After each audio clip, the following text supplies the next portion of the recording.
बिस्मिल्लाहिर्रहमानिर्रहीम। रेलवे की हदूद में टिकटॉक बनाते हुए बहुत सी जानें ज़ाया हो चुकी हैं। अब ये खेल ख़त्म, ऐसा नहीं होगा।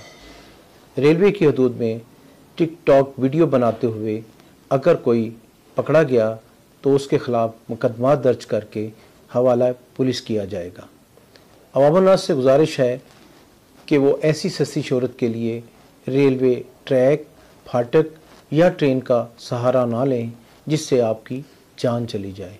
आपकी जान बहुत कीमती है, इसकी हिफाजत करें और अपने कौमी अदारा रेलवे से प्यार करें।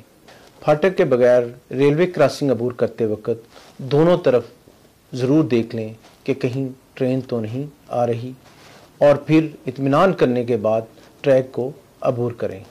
आपका तावन महफूज सफ़र का ज़ामन है। बहुत शुक्रिया।